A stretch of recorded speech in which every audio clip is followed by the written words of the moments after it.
कैसे हो आप सभी। मेरा नाम मुकेश उतार और मैं लेके आया हूँ नंबर सिस्टम की नेक्स्ट क्लास। पिछली क्लास में हमने कुछ प्रॉपर्टीज पढ़ी थी, कुछ क्वेश्चंस किए थे। अब मैं नेक्स्ट क्लास में आगे ले चलूँगा। तो पिछली क्लास में हमने क्या सीखा था कि इकाई अंक कैसे निकालते हैं, किसी भी संख्या का इकाई अंक कैसे निकालते हैं। फिर मैंने क्या बताया था कि जब कोई संख्या दी गई हो तो उसका इकाई का अंक हम सिंपली निकाल सकते हैं, लेकिन जब कोई संख्या है मल्टीप्लिकेशन यानी बहुत सी संख्या जब गुणा में दी जाए, जैसे 121 और 576, तब इसका इकाई का अंक कैसे निकालेंगे। तो ऐसा थोड़ी है कि हम सभी को गुणा करके निकालेंगे। उसको हमें क्या याद रखना है कि जो भी संख्या हमारे पास है और जो संख्या गुणन में है उनका इकाई का अंक एक्चुअली में गुणन में आता है। 1 × 6 कितना आ जाएगा, 6 आ जाएगा। ठीक है। फिर मैंने क्या बताया था कि अगर संख्या घातांक रूप में हो और घात अगर 4 से अधिक हो तो इकाई का अंक निकालने के लिए क्या करेंगे, हमें घात में 4 का भाग देंगे, जो शेषफल आएगा वहीं उसे संख्या की घात मान के इकाई का अंक निकालेंगे। अगर शेषफल 0 आ रहा है या घातांक पूरी तरह 4 से विभाजित हो रही है तो हम शेषफल को 4 मान के घात को 4। ठीक है। तो अब देखेंगे आगे नेक्स्ट क्या क्वेश्चन है। ये था, कितने क्वेश्चन किए थे शायद, इसमें से हमने 8 तक करवा दिया था शायद। 9th number question, 1 minute. 9th number question क्या कहता है कि फैक्टोरियल 1 की पावर 1 प्लस फैक्टोरियल 2 की पावर 2 प्लस ऐसे लेकर फैक्टोरियल 50 की पावर 50, इसका इकाई का अंक हमें बताना है। तो मैंने आपको क्या बताया था कल कि फैक्टोरियल 1 की वैल्यू 1 होती है, फैक्टोरियल 2 की वैल्यू 2 होती है, फैक्टोरियल 3 की वैल्यू 6 होती है और फैक्टोरियल 4 की वैल्यू 24 होती है और फैक्टोरियल 5 की वैल्यू 120 होती है। तो यहाँ पे क्या आ जाएगा इसका आंसर, फैक्टोरियल 1 की वैल्यू यानी 1 हो जाएगा। यहाँ पे फैक्टोरियल 2 आ रहा है, मतलब 2 आ रहा है, 2 की आंसर 2 हो जाएगा। यहाँ पे आगे क्या होगा, फैक्टोरियल 3 यानी 6 की वैल्यू 3 आ जाएगी, प्लस फैक्टोरियल 24 का क्यूब 4 आ जाएगा। इससे आगे हमें, जब मैंने क्या बताया था कि फैक्टोरियल 5 या 5 के बाद में हर संख्या में इकाई का अंक 0 आएगा। क्यों आएगा कि फैक्टोरियल 5 या 5 के बाद में जब हम संख्या बनाएंगे तो उसमें 2 और 5 के गुणनखंड मौजूद होंगे, जिससे क्या होगी, संख्या का इकाई का अंक 0 हो जाएगा। तो वहाँ पे अगर संख्या का इकाई का अंक 0 होगा तो 0 वैसे भी किसी भी अंक में ऐड करो 0 ही आता है, की वैल्यू खत्म हो जाती है। तो वो तो हमें आगे लेने की जरूरत नहीं है। तो हमें इन इतनी संख्या में इकाई का अंक ज्ञात करना है, क्योंकि आगे जो संख्या ही होगी उनमें सभी में 0 होगा। तो इन जो संख्याओं का इकाई का अंक बनेगा वही पूरी संख्या का इकाई बनेगा। 1 का पावर तो 1 ही होता है, 2 की पावर 4 हो जाती है, प्लस 6 का अगर क्यूब लेंगे तो कितनी आएगा, 6 का स्क्वायर कितना हो, 36 की पावर है।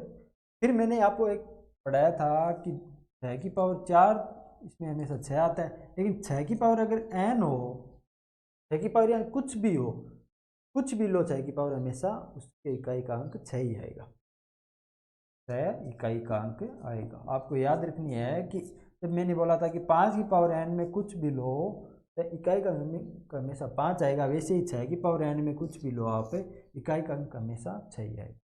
तो इसकी 6 की क्यूब में इकाई का अंक कितना आ जाएगा, 6 आ जाएगा। यहाँ पे चॉइस है तो हम क्या करते हैं कि जो संख्या बनती है उसका इकाई का अंक की पावर लेते हैं, 4 की पावर 4। तो मैंने क्या बताया कि 2 की पावर 4, 6 की पावर 4, 4 की पावर 4 और 8 की पावर की 4 में इकाई का अंक हमेशा 6 ही आता है। यहाँ पे भी 6 आ जाएगा। ये कितनी हो जाएगी, 5 और 12 कितनी हो जाएगी, 17। यहाँ पे इकाई का अंक कितना आ रहा है हमारे पास, 7 आ रहा है इकाई। तो हमारा आंसर कितना हुआ, 9 का 7। ठीक है, समझ में आया, अच्छा क्वेश्चन था। नंबर क्वेश्चन क्या कहता है कि फैक्टोरियल 1 की पावर फैक्टोरियल 1 फैक्टोरियल 2 की पावर फैक्टोरियल 2। 10 का क्वेश्चन कहता है फैक्टोरियल 1 की पावर फैक्टोरियल 1 प्लस फैक्टोरियल 2 की पावर फैक्टोरियल 2 लेकर फैक्टोरियल 100 की पावर फैक्टोरियल 100। मैंने अभी क्या क्वेश्चन बताया था कि फैक्टोरियल जब 4 तक के बाद में जो भी फैक्टोरियल आएगा उसमें इकाई का अंक 0 होगा, और 0 की कितनी भी पावर करो आप इकाई का अंक 0 ही रहना है। तो हमें यहाँ पे क्या कितनी संख्या तक लेना है, 4 तक लेना है। तो फैक्टोरियल 1 की पावर वैल्यू 1 हो जाएगी और फैक्टोरियल में पावर भी 1 है तो 1 हो जाएगी, प्लस यहाँ पे 2 होगा, पावर 2 होगी, प्लस फैक्टोरियल 3 की वैल्यू 6 होती है और पावर भी 6 हो जाएगी, प्लस फैक्टोरियल 4 की वैल्यू 24 होती है और पावर भी 24। इसकी वैल्यू कितनी आ जाएगी, 1 आ जाएगी, यहाँ पे 4 आ जाएगा। 6 की पावर, मैंने बोला था 6 की पावर n, यानी 6 की पावर कितनी भी करो इसका इकाई का अंक 6 ही आता है। ठीक है, तो यहाँ पे हमें 4 लेना है, 4 की पावर 24 दे रखी है। तो जब हमें पावर अगर 4 से अधिक दे रखी हो और वो अगर 4 से विभाज्य जो पूर्णता है तो हमें वहाँ पे पावर को 4 ही मान लेना है। 4 की पावर 4 करेंगे, 4 की पावर 4, तो ये कितना आ जाएगा इकाई का अंक 4, 6 4 10 11, 11 प्लस 4 की पावर 4 में इकाई का अंक हमेशा 6 ही आता है, तो इसमें भी इकाई का अंक कितना आएगा, 7 आएगा। ठीक है, समझ गए। 9वें और 10वें दोनों क्वेश्चन का इकाई का अंक हमेशा 7 आएगा। Next 10 number slide. अब हम पढ़ेंगे विभाजन प्रमेय का। तो अब हम क्या पढ़ेंगे, विभाजन प्रमेय का। ठीक है, तो हम बेसिक रूप से क्या जानते हैं कि मैंने आपको दिया कि यहाँ पे 24 है, तो 5 से गुणा करो। आपने किया, कितनी बार किया, 20 बार। यहाँ पे आया 4, यहाँ पे आया 5। ठीक है, आपको जब मैंने पूछा कि इसमें ये क्या है, तो आपने क्या बोला, सर ये एक भाज्य है। मतलब भाज्य एक ऐसी वैल्यू होती है जो किसी अन्य संख्या से जो किसी अन्य संख्या से भाज्य हो। तो यहाँ पे ये क्या हो जाएगा, भाज्य हो जाएगा। ठीक है, ये क्या है, ये एक भाज्यक है। भाज्यक वह वैल्यू होती है जो किसी भाज्य को मतलब जिससे हम भाज्य को भाग देते हैं। तो ये क्या हो जाएगा, भाज्यक हो जाएगा। ये क्या हो जाएगा, ये हो जाएगा भागफल। भागफल एक ऐसी वैल्यू होती है जब हम भाज्य को भाजक से भाग देते हैं तो जितनी बार वह पूर्णतः भाज्य को काटता है उतनी बार वो उसके भागफल होती है। ये क्या होगा, तो यहाँ पे 5 है, 4 आएगा। तो यहाँ पे 4 क्या आ रहा है, 4 आ रहा है शेषफल। मतलब जब भाज्य में भाजक का भाग दिया जाता है तो भागफल आने के बाद जो संख्या ऐसी बच जाती है जो भाजक से छोटी होती है वही संख्या उसकी शेषफल कहलाती है। तो इसमें आपने क्या देखा कि ये भाज्य है, ये भाजक है, ये भागफल और शेषफल है। तो आपने क्या देखा कि भाज्य बराबर क्या हो सकता है, जब हम भाजक को भाजफल से गुणा किया, भागफल प्लस शेषफल। ठीक है, यहाँ पे वैल्यू क्या आ जाएगी, भाज्य हमारा 24 है, भाज्य कितना है 5, भागफल कितना है 4 और शेषफल कितना है, तो यहाँ पे वैल्यू आ गई 24। ठीक है, समझ में आया। तो बेसिक रूप से मैं यही कहना चाहता हूँ कि भाज्य बराबर क्या होता है, भाज्य बराबर होता है भाजक इंटू भागफल प्लस शेषफल। ठीक है, तो आपको विभाजन प्रमेय का क्या कहती है कि भाज्य बराबर क्या होता है, भाजक इंटू भागफल प्लस शेषफल। ठीक है, ये आपको याद रखना है कि भाज्य बराबर क्या होता है, भाजक इंटू भागफल प्लस शेषफल।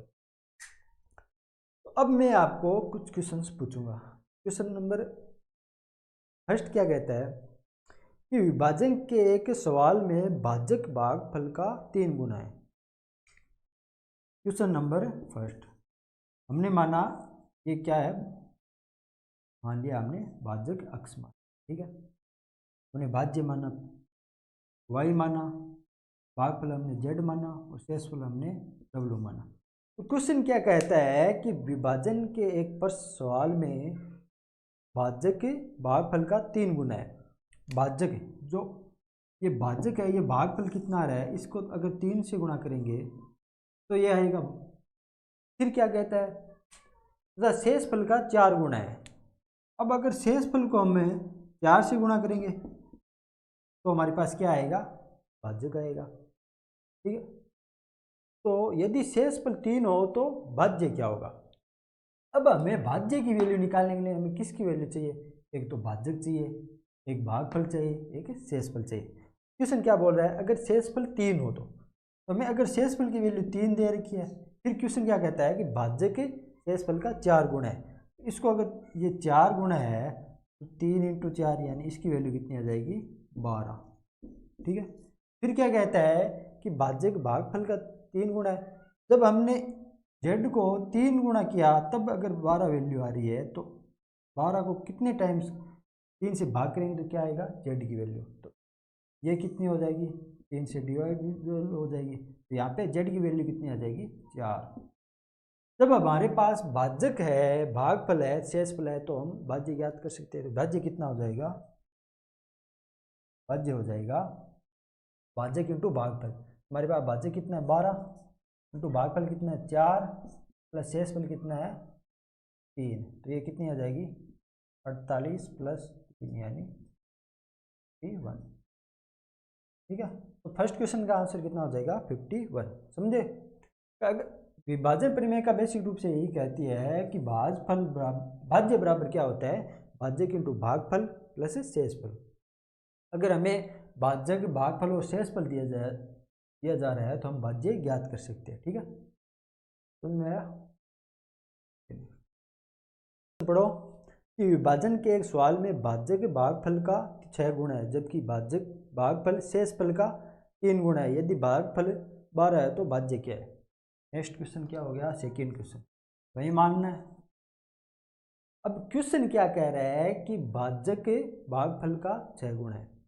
ये भागफल है यहाँ पे, ये भाज्य कितना है 6 टाइम है। फिर क्या कह रहा है जबकि भागफल शेषफल का 3 गुना है। ये भागफल शेषफल का कितना है 3 गुना है, 3 गुना है। यदि भागफल 12 है तो भाज्य कितना है। अब हमें भागफल की वैल्यू 12 दे दी है तो हमें फर्स्ट पॉसिबिलिटी क्या कहती है कि भाज्य है जो भागफल क्या कितना गुना है 6 गुना है। तो भाज्य कितना हो जाएगा 12 इंटू 6 72 हो जाएगा। फिर क्या कहता है कि ये जो भागफल है ये शेषफल का 3 गुना है। अगर भागफल शेषफल का 3 गुना है तो शेषफल कितना होगा भागफल का 3 से भाज्य होगा। ठीक है। शेषफल कितना आ जाएगा 4 आ जाएगा। 12 को 3 से भाग किए 4। जब हमारे पास भाज्यक है, भागफल है, शेषफल है तो हम भाज्य ज्ञात कर सकते हैं। क्या पूछा है भाज्य बताओ। तो भाज्य कितना हो जाएगा, भाज्य हो जाएगा भाज्य इंटू भागफल यानी 72 इंटू 12 प्लस शेषफल। इसकी वैल्यू कितनी आ जाएगी, ये आ जाएगा 720 और 144, 720 820 864 864 प्लस 4। इसका भाज्य कितना आ जाएगा 800। ठीक है। समझ में आया। आंसर नंबर बी कि अगर हमारे पास भाज्य को भागफल हो शेषफल हो तो हम भाज्य ज्ञात कर सकते हैं। भाज्य होता है क्या भाज्य इंटू भागफल प्लस शेषफल। ठीक है। नेक्स्ट क्वेश्चन 8 नंबर क्वेश्चन पढ़ो आप। नेक्स्ट क्या कहता है किसी संख्या में 102 का भाग देने पर 41 शेष आता है तो उसी संख्या में 17 का भाग देने पर कितना शेष आएगा।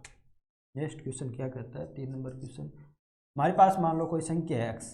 ठीक है। उसमें 102 का भाग देने पर 102 का भाग मतलब क्या हुआ कि भाज्य 102 है, भाग देने पर 41 शेष आता है। 41 ये हमारे पास शेषफल आ रहा है। तो उसी संख्या में 17 का भाग देने पर भागफल शेषफल कितना आएगा।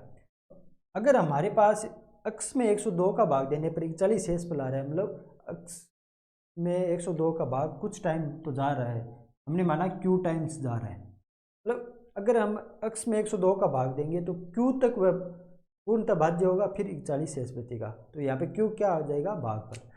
तो x की वैल्यू क्या आ जाएगी, x हमारे क्या है भाज्य है। तो भाज्य क्या आ जाएगा भाज्य इंटू भागफल यानी 102 इंटू भागफल यानी q प्लस शेषफल यानी 41। जब हमारे पास x की वैल्यू ये आ गई फिर सेकेंड फॉर्म क्या कहती है तो उसी संख्या में 17 का भाग देने पर शेषफल क्या आएगा। तो संख्या कौन सी होगी हमारी 102 क्यू प्लस 41, इसमें 17 का भाग देंगे। जब 102 क्यू प्लस 41 में हम 17 से भाग देंगे तो कितना शेषफल आएगा। तो शेषफल आएगा 102 क्यू में 17 से भाग दो प्लस 41 में 17 से भाग दो। यहाँ पे 170 पंजो 85 तो चक्की 102 ये 6 बार कट रहा है मतलब यहाँ पे शेषफल 0 आ रहा है। यहाँ पे 7 दूनी 34 बच्चा 7, यहाँ पे शेषफल 7 आ रहा है। तो कुल शेषफल कितना आ रहा है 7। ठीक है। समझ में आया। आंसर आ गया सी। अगर कोई संख्या में 102 का भाग देने पर अगर 41 शेषफल बच रहे हैं तो उसी संख्या में 17 का भाग देने पर कितना शेषफल बचेगा? 7। ठीक है, अगर हमारे पास भाज्य 102 है, शेषफल 41 है, तो हमने क्या भाज्य x माना, और हमने माना कि 102 से x क्यू बार पूर्णतः विभाजित है, तो संख्या कौन सी है? 102 क्यू प्लस 41। जब 102 क्यू प्लस 41 में हम 17 से भाग देंगे तो यहाँ पे तो पूरी तरह जाएगी, पूर्णतः भाज्य होगी, लेकिन यहाँ पे 7 शेषफल बच जाएगा, तो कुल शेषफल कितना बचेगा? 7। Next question 9 number. 9 नंबर क्या कहता है? किसी संख्या में 138 का भाग देने पर 82 शेष बचता है तो उसी संख्या में 23 का भाग देने पर शेषफल क्या बचेगा? 9 नंबर कहता है, तो हमारा क्वेश्चन नंबर कितना हो गया? शायद 4 है। 4 नंबर क्वेश्चन कहता है कि किसी संख्या में हमने माना संख्या x है, उसमें 138 का भाग देंगे तो भाज्य कितना हो जाएगा? 138 का भाग देने पर 82 शेष बचते हैं, हमारे पास 82 शेषफल बचते हैं। उसी संख्या में 23 का भाग देने पर शेषफल कितना बचेगा? हमने माना q टाइम्स जा रहा है तो x की वैल्यू कितनी आ जाएगी? 138 इंटू क्यू प्लस 32, तो यहाँ पे वैल्यू आ जाएगी 138 क्यू प्लस 2। फिर क्या कह रहा है कि उसी संख्या में जब हम 23 का भाग देंगे तो कितना शेष बचेगा? अब x में 23 से भाग देंगे, डिवाइड बाई 23। ठीक है, तो ये कितना आ जाएगा?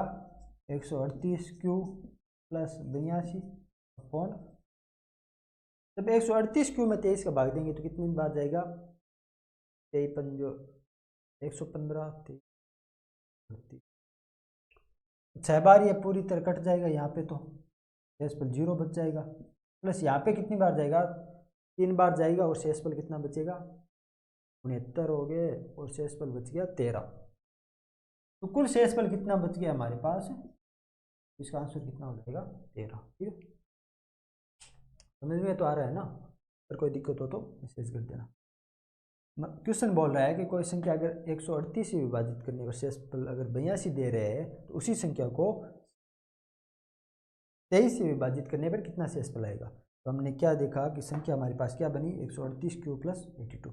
जब हमने इसको 23 से विभाजित किया तो ये 138 में तो पूर्णतः विभाजित हो रही है, तो 82 में हो नहीं रही है, तो शेषफल कितना बच रहा है यहाँ पे? 13। ठीक है, नेक्स्ट करो। नेक्स्ट क्वेश्चन क्या कहता है? किसी संख्या a और b में 12 का भाग देने पर शेषफल 7 व 9 प्राप्त होता है, तो ज्ञात करो। a प्लस बी में 12 का भाग देने पर, a माइनस ए में 12 का भाग देने पर, a माइनस बी में 12 भाग देने पर, और a इंटू बी में 12 भाग देने पर। इस संख्या a और b में क्वेश्चन कहता है 5 नंबर, एक संख्या a है और एक अन्य संख्या b है। ठीक है, जब a में हम 12 का भाग देंगे तो कितना शेष आएगा हमारे पास? रिमाइंडर कितना होगा हमारे पास? रिमाइंडर होगा 7, r बराबर 7। अगर b में हम 12 का भाग देंगे तो हमारे पास रिमाइंडर कितना होगा? 9। ठीक है, तो क्वेश्चन फर्स्ट क्या कहता है 5वें का? तो a प्लस बी में अगर 12 का भाग देंगे तो कितना रिमाइंडर आएगा? प्लस बी में 12 का भाग देंगे तो कितना रिमाइंडर? आपने एक चीज़ क्या नोटिस की कि जब हमने a में 12 का भाग दिया तो ये कुछ टाइम तो पूर्णतः जारी है, फिर 7 बच रहा है रिमाइंडर। अगर b में 12 का भाग दिया तो कुछ टाइम तो पूर्णतः जारी है, अगर 7 बच रहा है रिमाइंडर, तो a क्या बन जाएगी? a बन जाएगी 12 क्यू प्लस 7। b क्या बन जाएगी? b बन जाएगी 12 क्यू माइनस 12 r मान लो, यहाँ पे क्यू p मान लो 12 p प्लस 9। तो जब a और b, a प्लस बी में 12 का भाग देंगे तो कितना रिमाइंडर आएगा? तो a प्लस बी क्या बन जाएगा? a प्लस बी बन जाएगा 12, यहाँ पे कॉमन आ जाएगा दोनों में, p प्लस क्यू प्लस 7 और 9 कितने हो जाएंगे? 16।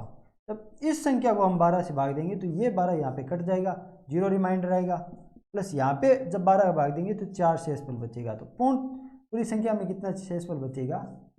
4। मतलब अगर संख्या a 12 से विभाजित करने पर 7 शेषफल देती है और संख्या b 12 से विभाजित करने पर 9 शेषफल देती है, तो a प्लस बी 12 से विभाजित करने पर कितने शेषफल देगी? 4।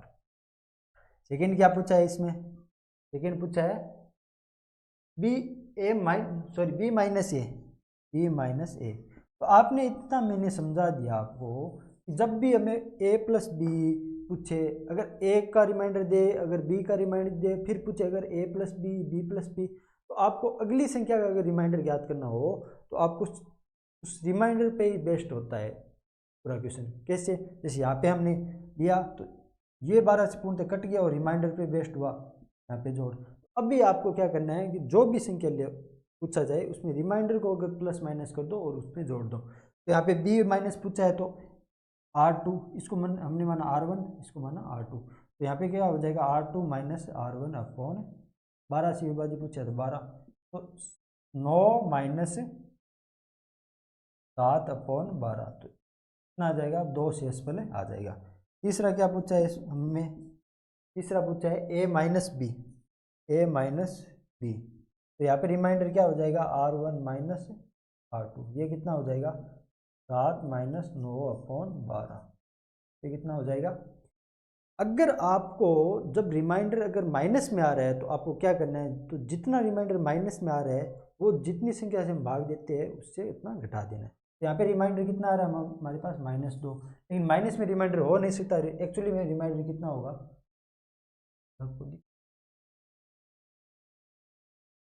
आपको यहाँ पे आगे लिखवा देता हूँ।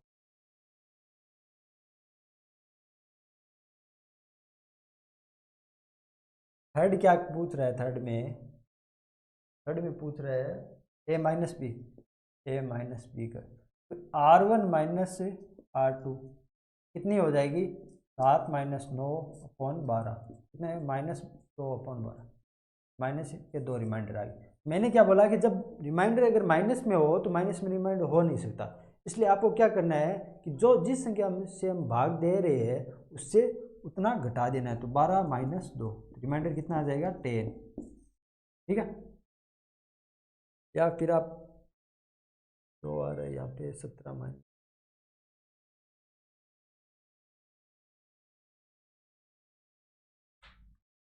ठीक है। फिर आपको क्या लेना है? चौथा क्या पूछ रहा है? ए इंटू बी, चौथा पूछ रहा है ए इंटू बी का, तो यहाँ पे क्या हो जाएगा? R1 इंटू R2 अपॉन 12, तो इसकी वैल्यू कितनी आ जाएगी? इसकी वैल्यू आ जाएगी 7 इंटू 9 अपॉन 12, कितने है? 63 अपॉन 12, तो इसका रिमाइंडर कितना आ जाएगा? 3। ठीक है, समझ में आया? तो हमने क्या पढ़ा विभाजन प्रमेय का में, अगर भाज्य में याद करना हो तो भाजक इंटू भागफल प्लस शेषफल निकाल।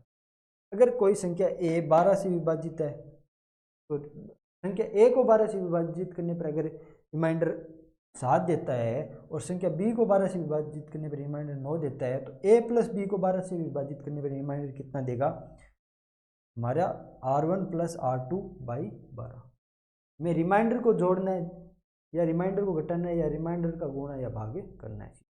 ये तो मैंने समझाने के लिए क्या, आगे से आपको जो भी ऐसा क्वेश्चन है इसमें आपको क्या करना है कि जितना भी आप कुछ अगर माइनस में होगा गुणा में होगा उसमें क्या होगा कि पहली जो संख्या होगी एक्चुअली में संख्या होगी वो तो हमेशा कटेगी ही कटेगी, वहाँ पे तो रिमाइंडर 0 आएगा। रिमाइंडर हमेशा किस पे बेस्ड होगा? जो अलग अलग संख्या में रिमाइंडर आ रहे हैं उन पे बेस्ड होगा। तो अगर प्लस में करें तो उनमें रिमाइंडर जोड़ दो, अगर माइनस में पूछे तो रिमाइंडर का अंतर कर दो, अगर गुणा में पूछे तो रिमाइंडर गुणा में कर दो। ठीक है, समझ में आया? नेक्स्ट क्वेश्चन आपको शेषफल ज्ञात करना है। ठीक है, ठीक है, समझ में आया? नेक्स्ट क्वेश्चन क्या कह रहा है? नेक्स्ट क्वेश्चन कहता है शेषफल ज्ञात करो। थर्ड हेडिंग है शेषफल रिमाइंडर, शेषफल ज्ञात करना रिमाइंडर। ठीक है, तो पूछा क्या है कि 27 इंटू 93 इंटू 40 इंटू 4। पहला क्वेश्चन है 27 इंटू 93 इंटू 49 इंटू 34 ऑन 11। इसमें रिमाइंडर ज्ञात करो। अभी मैंने क्या समझाया था, जब हम किसी संख्या को भाग देते हैं और जब हमें रिमाइंडर बचता है, अगर किसी अन्य संख्या को भाग देते हैं और रिमाइंडर बचता है, तब अगर हमें दोनों संख्याओं का गुणन पूछे और उसमें रिमाइंडर पूछे तो हमें सीधा रिमाइंडर लेना है। अगर यहाँ पे पूछे तो हम क्या करेंगे, 27 में 11 का भाग देंगे और जो रिमाइंडर बचेगा, फिर 93 में 11 का भाग देंगे, फिर रिमाइंडर बचेगा, 49 में 11 का भाग देंगे, फिर रिमाइंडर बचेगा, और 34 में 11 का भाग देंगे, फिर रिमाइंडर बचेगा। लेकिन आपको एक चीज़ याद रखनी है, अगर इन सभी में से एक भी संख्या में अगर 11 पूर्णतः विभाजित हो रही है 11 से, तो उस पूरे इस नंबर का रिमाइंडर 0 होगा। क्यों होगा? क्यों? चाहे इसमें अलग अलग निकालो या फिर इसका गुणा करके निकालो, हमें एक चीज़ तो पक्का ही पता चलेगी कि जब रिमाइंडर निकालेंगे तो लास्ट में गुणन में अगर 11 का गुणज उपस्थित होगा तो वह संख्या पूर्णतः 11 से विभाजित हो जाएगी। ठीक है, तो यहाँ पे आपको क्या करना है, अलग अलग लेने की बजाय आपको सीधा ही रिमाइंडर ले लेना है। जब हमने 11 को 27 से विभाजित किया तो 2 बार गई 22, 5 रिमाइंडर बच गए। यहाँ पे 93 से किया तो 8 बार गई 86, 5 रिमाइंडर बच गए। यहाँ पे 44 में 4 बार गई, 5 रिमाइंडर बच गए। यहाँ पे 34 में 3 बार गई, 1 रिमाइंडर बच गया। तो अब यह संख्या कितनी बन गई? 125। 125 में 11 से डिवाइजिबल करेंगे तो 121 बार जाएगी और 4 रिमाइंडर शेष पर आ जाएगी। ठीक है, समझ में आया? सेकंड कौन सा है कि 27 34 इंटू 92 87, 42 81 इंटू 6 1। इसमें जब 19 से विभाजित करते हैं तो रिमाइंडर क्या आएगा? तो मैंने क्या बताया कि संख्या अगर गुणज में हो तो रिमाइंडर को अलग अलग निकाल लो और बाकी वापस रिमाइंडर को गुणा कर दो। तो यहाँ पे 19 से विभाजित करेंगे, एक बार जाएगा, बचेगा 8। 8 में 8 3 गुनी 8 3 4 76, 4 बार जाएगा, बचे क्या 7 और 72, क्या 7 72 जाएगा नहीं तो बच गया रिमाइंडर 17। पहले में आएगा 17, दूसरे में कितनी बार जाएगा? 19 बड़ी 95 में 19 दूनी 8 तो 76 बार जा रहा है। फिर क्या बच रहा है? 14 2 16 168, 95 में 14 7 का 133 19 152, 152 में 8 बार जा रहा है, शेषफल कितना बच रहा है? 16 167। यहाँ पे कितना आ जाएगा? 15 रिमाइंडर। फिर कितना आ रहा है? इसमें देंगे गुनी दूनी 38 बच्चा 8 88 तो 76 बच्चा 12 121 14, ये बच गए 7। अब अगर इसका वापस 19 में भाग देना हो तो यहाँ पे -2 आ रहा है 2, यहाँ पे -4 आ रहा है ये कितनी बार आ जाएगा? 8 तो 7 कौन 19, 56 में 19 का भाग नहीं, 29 29 57, तो ये आ गया रिमाइंडर आपका 18। ठीक है, समझ में आया? इसमें 19 का भाग देंगे तो रिमाइंडर 17 बचेगा, इसमें देंगे तो 15 बचेगा और इसमें देंगे तो 7 बचेगा। फिर इनमें 19 का भाग देंगे तो अब अगर इनमें 19 का भाग देंगे अलग अलग तो या तो आप क्या करो, इन सभी का गुणन करके फिर 19 का भाग दे लो, या फिर आप क्या करो कि अलग अलग जब इनमें 19 का भाग देंगे तो ये -2 टाइम्स कम हो रहा है। अगर आपके पास रिमाइंडर में कमी आ रही है, रिमाइंडर जा नहीं रहा है पूर्णतः, जितनी कमी आ रही है आप उनको ले लो। तो -2 की आ रही है, यहाँ पे -4 की आ रही है, यहाँ पे 7 बच रहा है। जब इनको गुणा किया तो ये प्लस में बन गया। अगर ये प्लस में नहीं बनता यहाँ पर, अगर आंसर नेगेटिव आता तो हम क्या करते हैं 19 से घटा देते हैं, लेकिन आंसर पॉजिटिव आ रहा है तो कोई दिक्कत नहीं है, रिमाइंडर आ गया हमारा।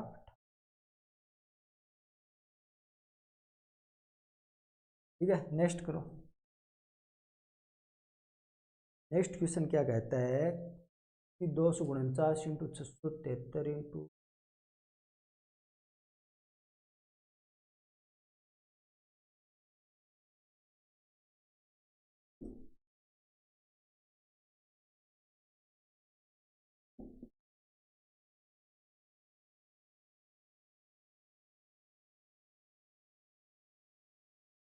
इसको 13 से डिवाइजिबल करेंगे तो कितना रिमाइंडर आएगा?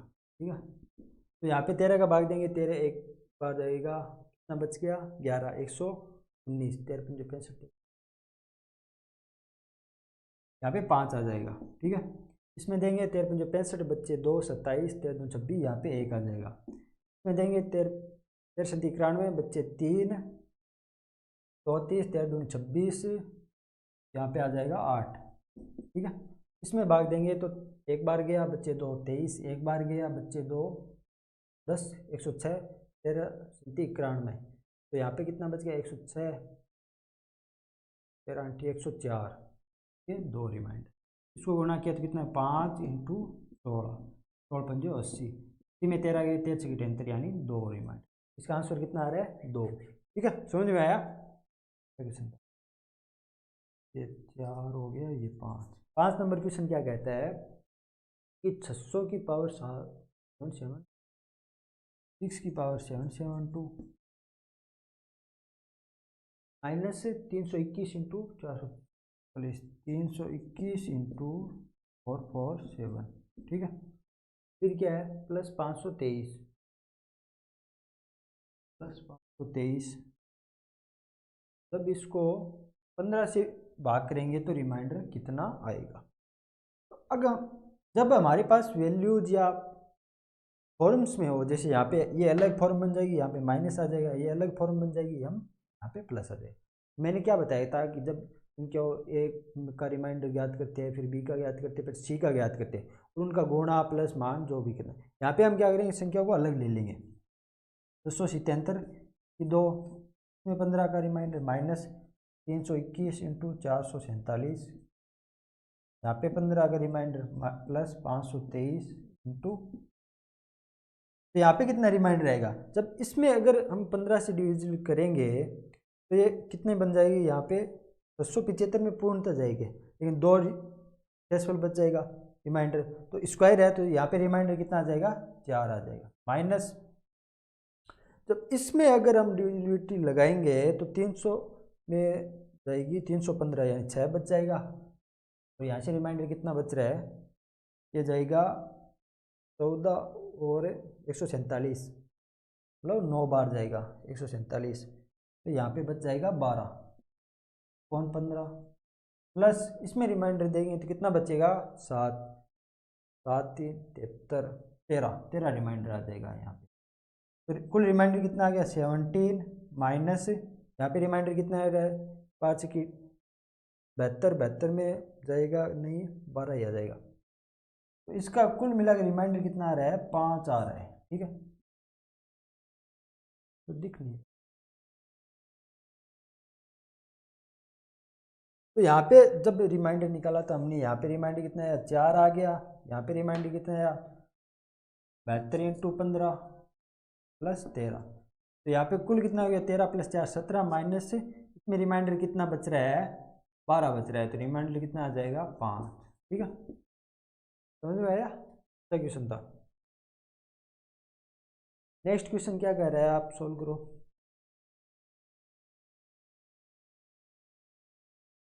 नेक्स्ट क्वेश्चन कहता है 449 into 579 into 863 900 449 into 579 into 863 into 929। जब इसको 16 से डिविजन करेंगे तो कितना रिमाइंडर रहेगा? तो आपको क्या करना है, अलग अलग रिमाइंडर निकालना है। तो यहाँ पे 16 से भाग दिए, कितने आ रहे, 16 दूनी 32, 12 बच के 129, 16 पंजे 80, 16 96, 16 सत्ती 112, 16 अंठी 128। तो यहाँ पे रिमाइंडर कितना बच गया, 1 बच गया, इंटू यहाँ पे भाग देंगे 16 32, 16 3 48, बच के कितने 9 99, 16 छक्का 96, यहाँ पे 3 रिमाइंडर बच गए। यहाँ पे दिया कितनी बार दिया, 16 पंजे 80, 5 बार, 16 दूनी 32, 16 3 48, 16 4 64, नहीं जा सकता, इसलिए यहाँ पे 15 आ जाएगा रिमाइंडर। यहाँ पे दिया कितनी बार गया, 16 पंजे 80, 12 बच्चे 129, 128, यानी 1 बार रिमाइंडर। तो अब इसमें वापस 16 से डिवाइड करेंगे तो कितना आएगा, 45 में 16 से भाग देंगे तो कितनी बार आएगा, 16 दूनी 32, तो ये कितना बच जाएगा 13 रिमाइंडर। तो यहाँ पे शेषफल कितना आ जाएगा 30। ऐसे आया कि इसमें अलग से भाग देंगे तो 1 रिमाइंडर बचेगा, इसमें देंगे तो 3 रिमाइंडर बचेगा, इसमें देंगे तो 15 रिमाइंडर बचेगा और इसमें देंगे तो 1। जब संख्या सारी गुणनखंड है तो हमने क्या देखा था कि जब A1 में भाग देने पर